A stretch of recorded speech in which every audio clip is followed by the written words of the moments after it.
Novel in November, Pet Talk by Heidi Westman Neal.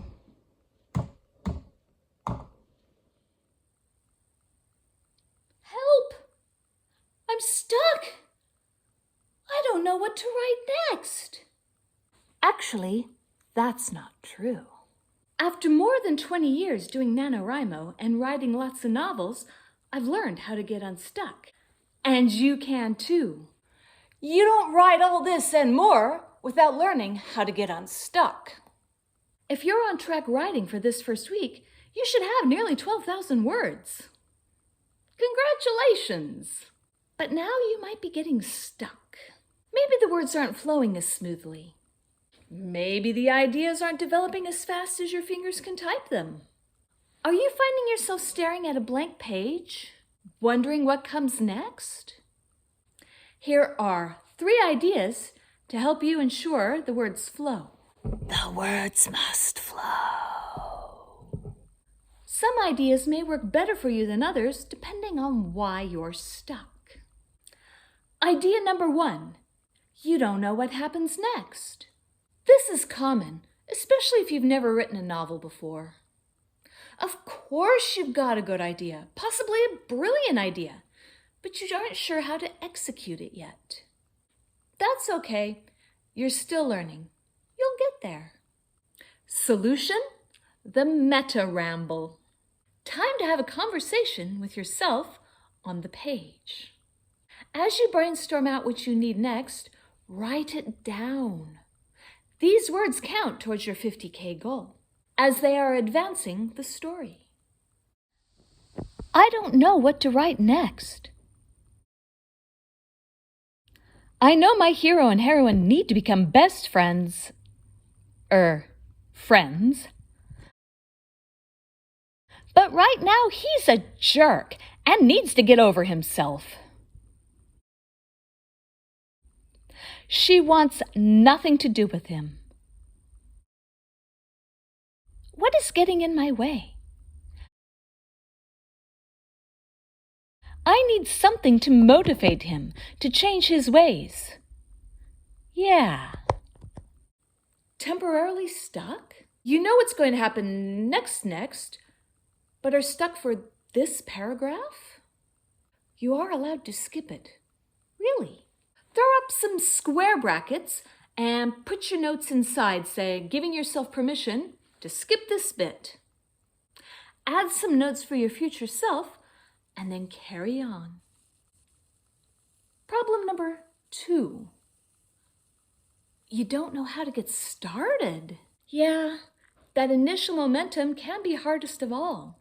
Maybe you're sitting there staring at a blank page, but have yet to write a word for the day.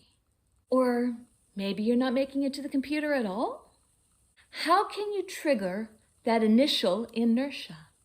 Solution: have a dedicated writing starter.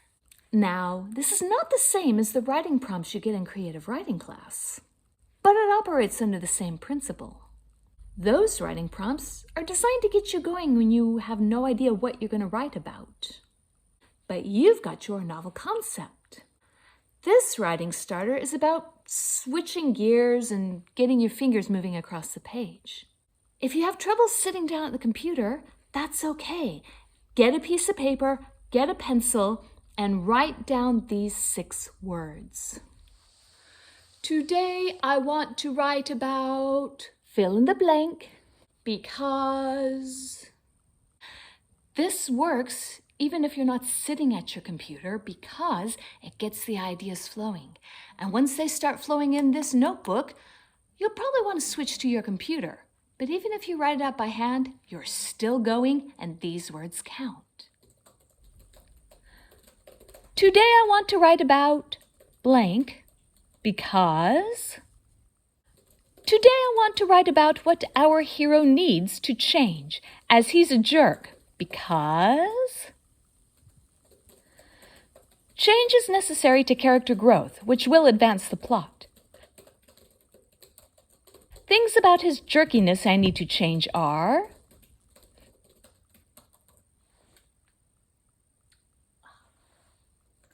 He needs to be less self-centered.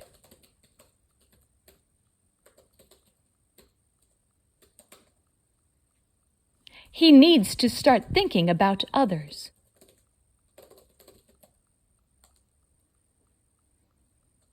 He'll end up lonely, which is an issue for him now.